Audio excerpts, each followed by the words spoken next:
Happy new year 2026. നിങ്ങൾക്കറിയാമോ, എല്ലാ വർഷവും ന്യൂ ഇയർ റെസൊല്യൂഷൻ നമ്മൾ എടുക്കാറില്ലേ? അല്ലെങ്കിൽ നമ്മൾ ന്യൂ ഇയർ റെസൊല്യൂഷൻ എന്ന് കേട്ടിട്ടില്ലേ? ഈ കഥ എങ്ങനെ തുടങ്ങി? ഓരോ വർഷവും ജനുവരി 1 നമ്മളിൽ പലരും ഒരു തീരുമാനമെടുക്കും. ഭാരം കുറയ്ക്കണം, സേവ് ചെയ്യണം, പുതിയ ശീലങ്ങൾ പഠിക്കണം, ചീത്ത ശീലങ്ങൾ ഉപേക്ഷിക്കണം. ഇവയെല്ലാം ചേർന്നതാണ് ന്യൂ ഇയർ റെസൊല്യൂഷൻ. ഈ കഥ ഇന്നലെ തുടങ്ങിയതല്ല, ഏകദേശം 4000 വർഷങ്ങൾക്ക് മുമ്പ് ആരംഭിച്ചതാണ്. പുരാതന ബാബിലോണിയൻ സംസ്കാരത്തിലാണ് ആദ്യമായി പുതുവർഷത്തിൽ ഈ വാഗ്ദാനങ്ങൾ നൽകുന്ന പതിവ് കണ്ടത്. അവർക്ക് പുതുവർഷം ജനുവരിയിലല്ല, മാർച്ചിലാണ് ആരംഭിച്ചിരുന്നത്. അന്ന് അവർ ദൈവങ്ങളോട് നല്ല വിളവുണ്ടാകട്ടെ, കടം തീർക്കാം, വാഗ്ദത്തങ്ങൾ പാലിക്കാം എന്ന് പ്രതിജ്ഞ ചെയ്തിരുന്നു.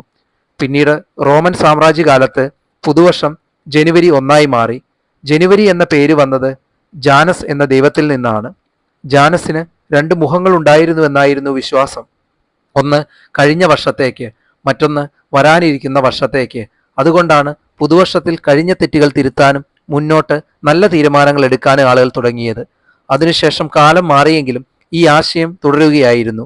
മതപരമായ രീതിയിൽ, സാമൂഹിക രീതിയിൽ, വ്യക്തിപരമായ രീതിയിൽ ന്യൂ ഇയർ റെസൊല്യൂഷന് രൂപം മാറി.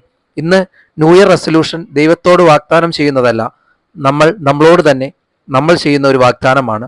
പുതുവർഷം ഒരു പുതിയതായി തുടങ്ങാനുള്ള ഒരു മാനസിക അവസരമാണ്. അതുകൊണ്ടാണ് ആളുകൾ തങ്ങളുടെ ജീവിതം മെച്ചപ്പെടുത്തുവാൻ തീരുമാനങ്ങൾ എടുക്കുന്നത്.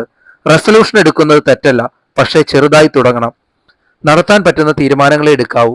അങ്ങനെ ചെയ്താൽ ന്യൂ ഇയർ റെസൊല്യൂഷൻ ഒരു ദിവസത്തെ വാക്കല്ല, ഒരു വർഷത്തെ മാറ്റമായി മാറും. Happy new year to all.